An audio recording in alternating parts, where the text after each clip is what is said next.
Good evening, you're watching CU at USC. I'm your host, Daniel DiMaso, and tonight we have cinematic composers, the Newton Brothers. Stay tuned.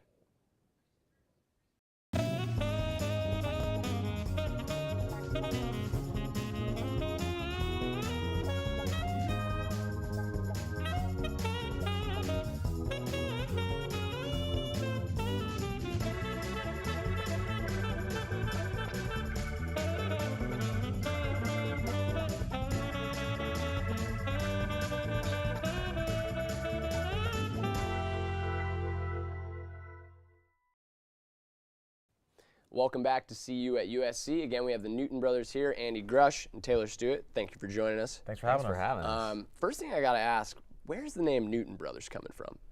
Well, at the time we wanted a name that kind of unify us, so we wouldn't have to say who's on the project. And we're both big fans of Isaac Newton, and so and we kind of always felt like, music was basically math, anyways. Sure. So that's kind of where the inspiration came from. We had a long list. We talked about it for weeks, I think, and we had a list of all these crazy names. But we wanted a name that would allow us to score Fight Club 2, I should say, or Legends of the Fall 2. So we thought we tried to do something that was kind of in the middle and not too racy. Yeah, it sounds almost like a grassroots band when Yeah, you say totally, it. When you read it on paper, you're not sure. Yeah. Well, that's cool. So how did you guys meet? How did you guys start composing together? We met through friends. Okay. And we just started, initially it was just, I love music, you love music, oh, we have similar tastes. We started talking about music. Taylor was working on an awesome album at the time. He asked me to come over and listen to some tracks, and I came over and was able to help out a little bit with it. And then we just kind of started talking more about it and wanted to work with each other, and we just decided, like, let's do this, let's work together. Yeah. So how old were you guys when you guys met? God, was it 2001? I think it was around 2001, yeah. Yeah, but we didn't actually start writing really together 2006. Okay. He had done Moth and Prophecies and Rules of Attraction, and I was a big fan of those films. Sure. And I had just we'd been working for Hans Zimmer at the time, and so we both just started writing on some stuff together, and it worked out. So we were probably, I don't know, 28, 20, Yeah, that 27, sounds right. something like that, Yeah. when we were starting to write together. Yeah. Yeah. What was the experience like working with Hans Zimmer? I imagine being a composer, that's a huge opportunity with an idol of yours. Absolutely. How did that come about? Yeah, I mean, he's a very talented composer. Obviously, everybody knows his stuff, and there was a whole group of us, and we all kind of learned off each other and learned from Hans. And for me, I didn't stay. I kind of started to do my own thing. But for the time I was there, everybody was great, and he's a great collaborator and obviously a brilliant composer. Yeah. So you said at the time you met, you were working on a solo project or a different album. What was at that? the time I was working on, I had been in mini bands and stuff. Okay. And that's kind of where I came from, my background, and then I was working for Hans at the time. He was doing Da Vinci Code. Interesting. And he had finished Moth and Prophecies and Rules of Attraction, and I'll let you say that, but. Yeah, and I was working on 2 other films, and when I finished those, we just decided to start sort of collaborating together. Sure. And strangely enough, like it just worked out really quickly. Like you'd think there'd be some sort of like, oh hey, we're gonna end this cue on this key. Maybe you should start the next cue in this key. Right. We like the chaos that would just ensue between projects.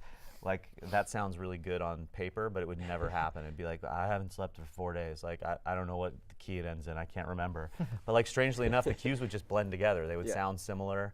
And we try to kind of keep it that way to this day. We still we keep each other out of the loop a little bit on things. Sure. That way, creatively, we have sort of in the beginning. Yeah, that way we sort of have 2 different perspectives on each project, which is really nice because then we can sort of, it's almost like we have 2 shots at each sort of song or cue to figure out like, oh, it's good or it's terrible.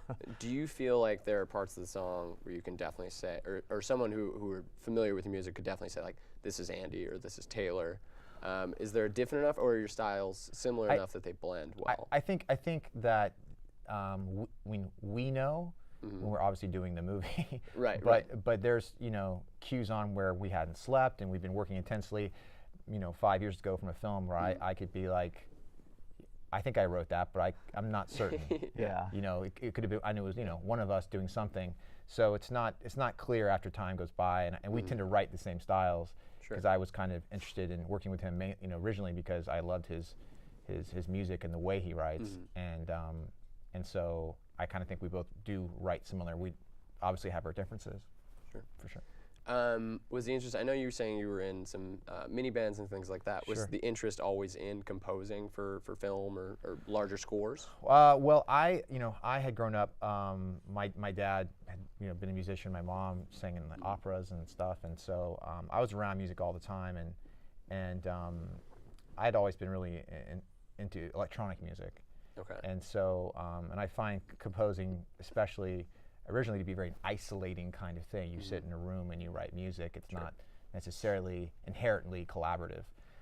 And then as I started doing it, I actually got my first start doing like shorts from colleges, and I would say, hey, you know, give me a chance, and that's kind of how I got my start. And then obviously when I got a taste of it, I wanted to do more and bigger projects. Right. Does it seem like is there a love of film or theater in that you appreciate and you want to work alongside, or is it just the love of music and composing, creating different feelings? I think it's. I'll let you answer. I think it's yeah, both.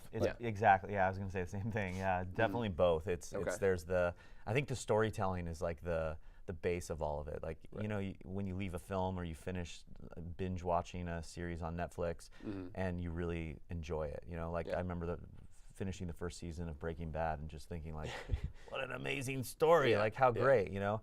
And while music supports that, it needs a good story. As, you know, even cinematography, everything sort of needs the story. Without the story, you can have a beautiful film that's shot well, acted well, beautiful music, but without the story, people leave and they're like, okay, that was, well, what's no the point? What did I see? Yeah. So I think the love of film comes from the love of storytelling, and it all sort of plays together in a really unique and fun way. Yeah, it inspires you. Obviously, you see visuals, you see a story, you see great actors pouring their heart out. It's so between the two of you, you can play quite a few instruments. What was that like growing up? Was that something that your parents kind of pushed on you? Was it you had a hunger for it? Well, I play like 2 instruments well. He plays like 30. Yeah. So let's clarify that. That's not true. But I'll let you. I grew up.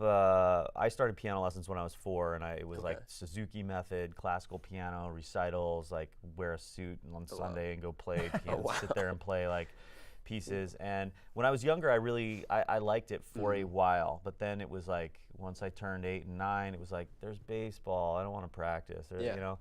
But my dad played guitar, so he sort of started getting me into guitar as well, and I kept up the piano lessons.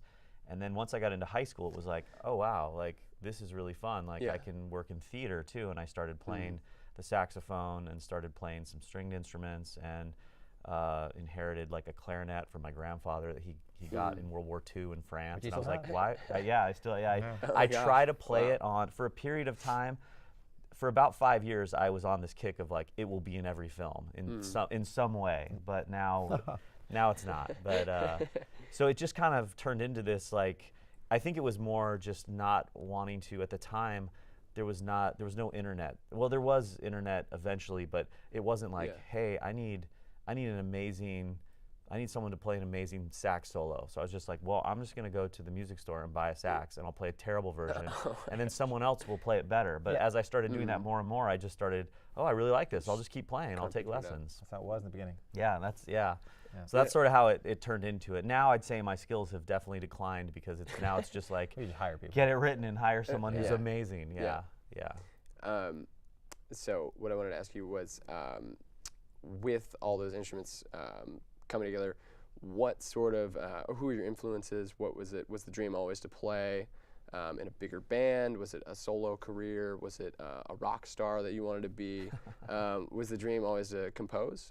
Or did that come a lot later in your career? It was always, it probably sounds like, I'm sure every composer has a similar story who's around our age, but I saw Star Wars when it came out, and it blew my mind. And at the time, my uncle was a session piano player in Los Angeles playing on albums, And he came over to the house one day and just like whipped out the theme on the piano like it was really easy to play. And Wow. I just remember standing there like, what just happened? Like you just played that amazing tune that was in that movie that I love. And that was pretty much it. That was like, oh, this is amazing. And it was always, I didn't know though that you could do that for a living. It wasn't like something that was like, that I knew was available. So, but I did know I loved music. So how did your first opportunities come about in film? Was it something you sought out, or was it you're just playing these gigs on the side and eventually something came along? Yeah, fell in? I was actually in a finance job for just a couple years out of college, and just decided I was going to commit financial suicide and go to Berkeley and get a master's degree in film composing and orchestration. So I did that, and while I was there, a friend called me and was like, "Dude, I'm working on a Pauly Shore film. Can you come back to LA and work on it?" So I was like, "Yeah, man, I'll do it." So I packed up my car. I drove back out here and worked on that. And that was the first sort of the first thing that happened. And then shortly after that, I was kind of hustling around town. Like I was coming to USC. I scored probably 25 USC short films. Oh, wow. I did the same thing at Loyola. And then from there, I got a couple lucky breaks and worked on Mothman Prophecies, film with Richard Gere, directed by Mark Pellington, with a couple other people as a collaboration, and then a film called Rules of Attraction, and then it just sort of kept going. And we met around that time, and we were both very interested in the same thing, and that sort of that's just spiraled. It's true. Yeah. So it's sort of the same path for you. It kind of fell in, it snowballed, it started with student projects, or? Yeah, I started with student projects, a little different path. I was assisting other composers. Okay. I assisted Hans for a while, several other composers, and then you meet different people, right? And you kind of get known for certain things. A lot of people come to me for really weird sounds and synthesizers and kind of obscure more things like that. Okay. And the idea of most composers, they're thought of as kind of these, stuffy, kind of not necessarily cool thing, and at the time I was the more weird music. There's a niche for it. That you filled. Yeah, so people would have me help with stuff, and then I kind of became my own thing and kind of expanded on that. Yeah. Working in a wide array of genres, is there one that you find the most fun to play around with, or is there one that you sort of gravitate to? It's tough. I mean, for me, it's funny because we've done a lot of, I would say, what we're most known for successfully, I would say, is probably horror films. But, if you look at those films, a lot of them have a really core story. And so I tend to originally love, films like Braveheart and science fiction kind of movies. But just a really good story. We did this movie with Danny Elfman called Before I Wake, which kind of reminds me of The Orphanage meets Pan's Labyrinth a little bit, some elements, and that was an incredible film to work on. It's a great story. So, those are the kind of movies I love to work on. It sounds like perhaps the bigger the scope of the story, the more fun it is to create music for. I just think the collaboration process is one element, working with the director and the producers, and then the storytelling, if it's done well with the actors and stuff. So I think that's for me like the key, whether it be science fiction or a horror film or whatever. Wonderful. Well, we've got to go to commercial. Sure. Stick around. We'll be back with more from the Newton Brothers.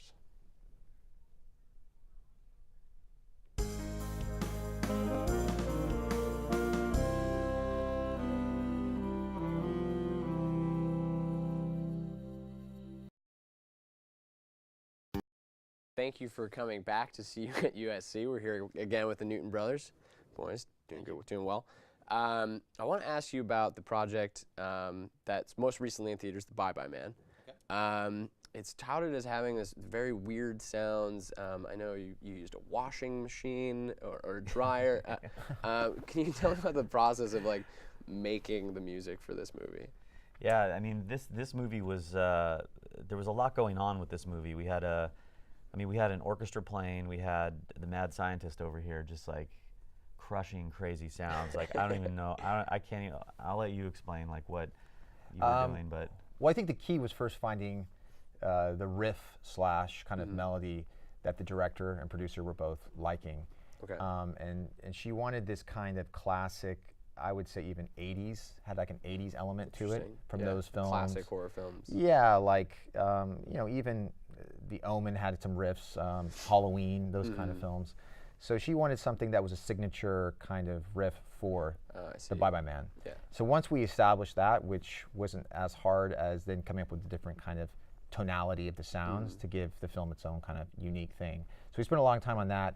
And the washing machine, we ended up making into like a rhythm, is essentially how that came. And it became this like rhythm that we use for the Bye Bye Man. So.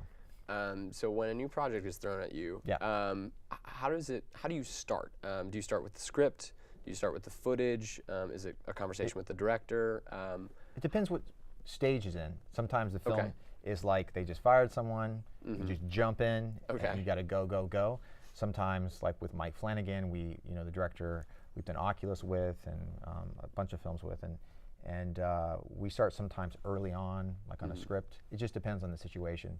But usually once we're on the project, we sit down, we spot the film, we go through the film and see what they want, what they're looking for, and then from there we kind of begin.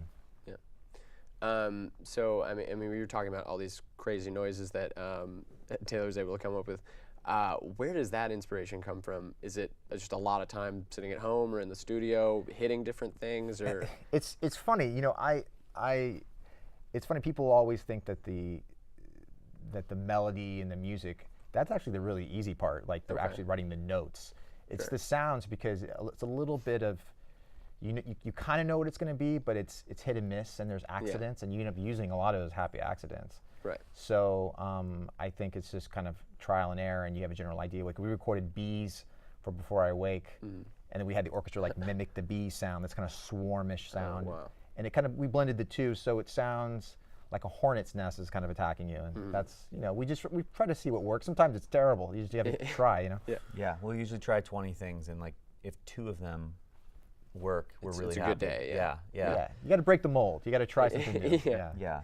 How long does it typically take to finish a project once you're brought on? How much time do you have? That's a perfect answer. That's my response. That's a perfect answer. Yeah. So I mean, we've done a full film in just over 2 weeks. Yeah. And we've had a film run 13 months. So everything in between. I'd say the wheelhouse is probably 3 to 6 weeks. That's probably the normal. When you're creating the music, is the film just sort of on loop on the screen as you're trying to come up with different sounds and noises, or is it just sort of internalized in you? For me, it's in my mind. Okay. Yeah, like I'll turn off the computer and sit the piano if it's like a melodic-driven scene. Okay. Or I'll go to we have a bunch of synthesizers, and then I'll just mess around with that and that kind of thing. Yeah. What is it like watching a horror film without the backing track? I can't imagine it hits the same way.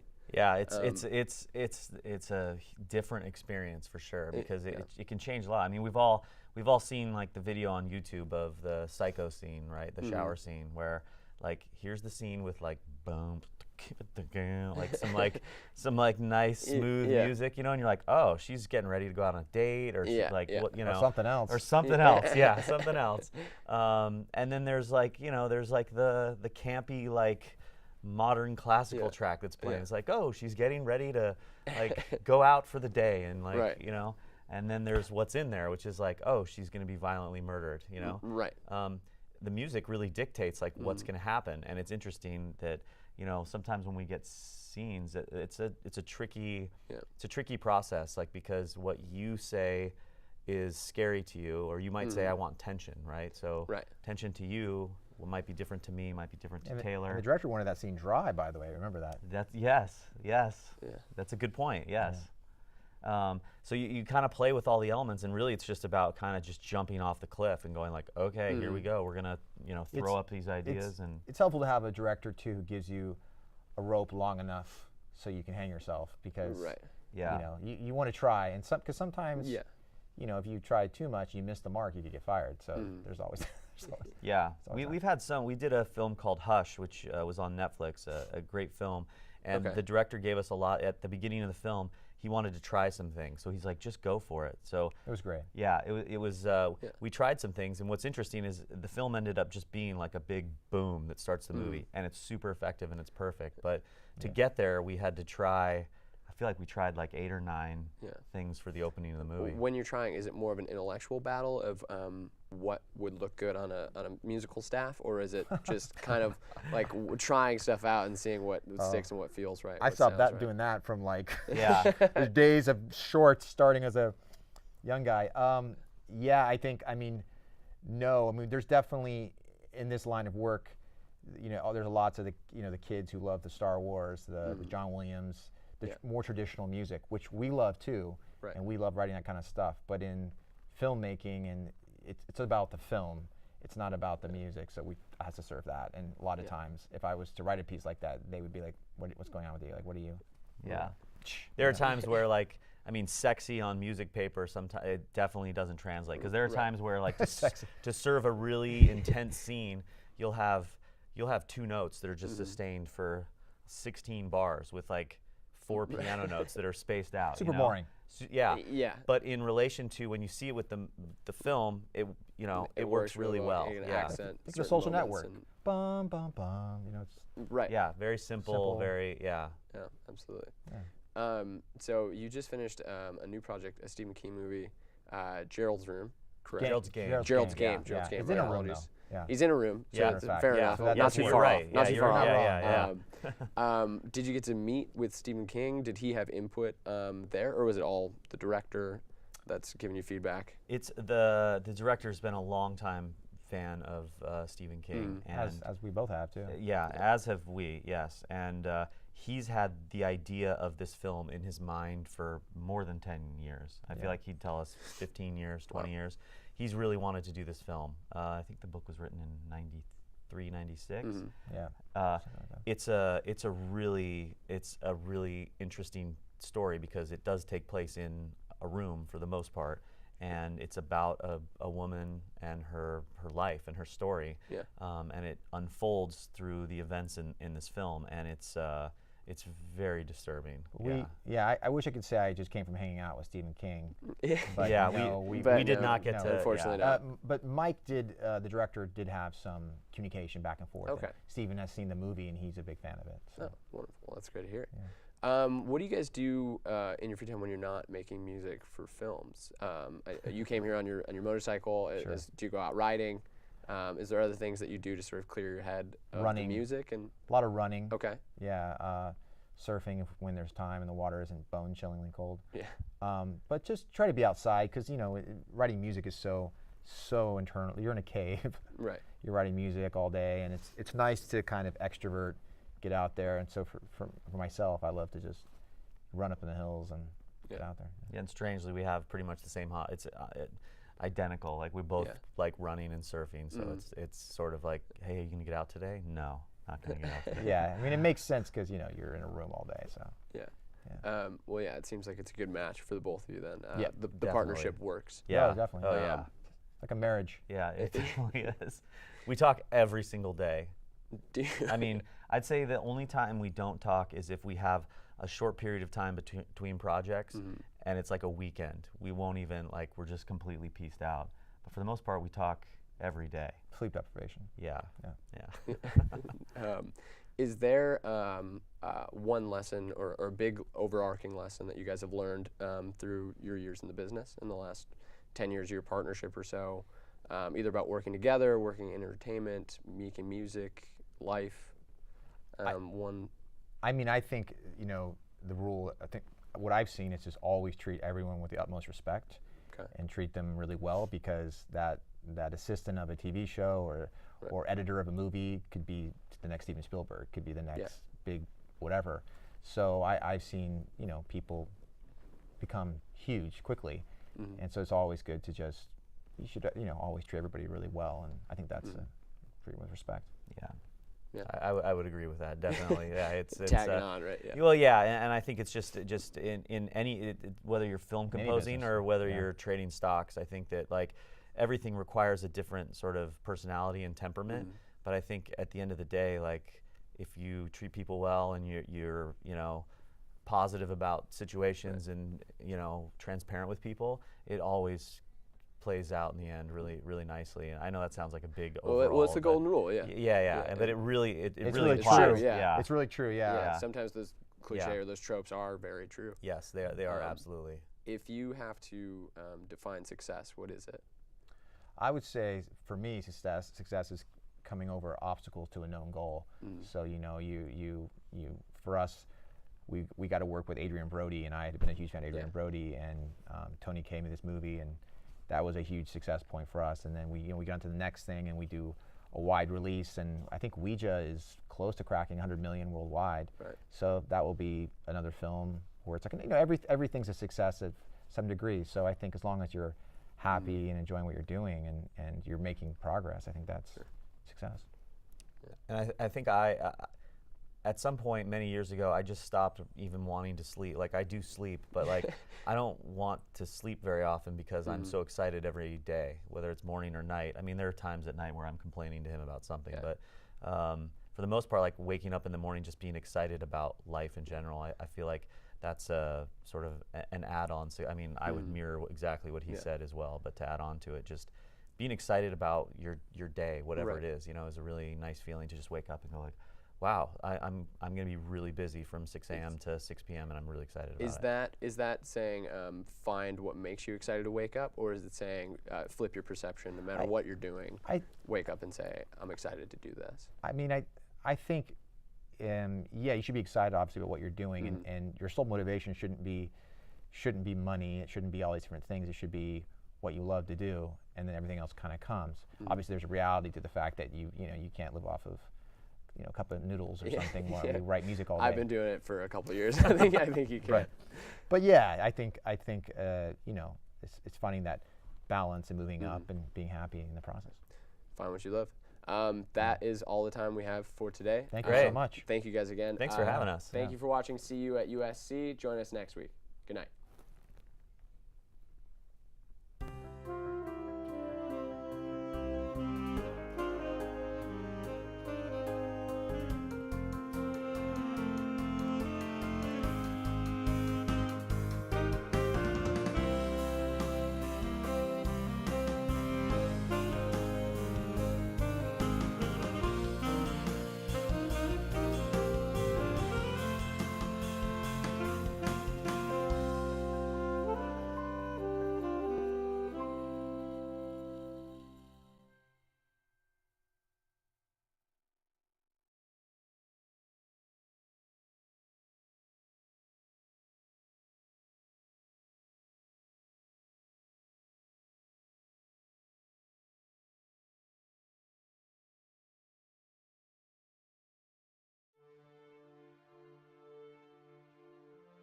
Hey, Erica, can we talk?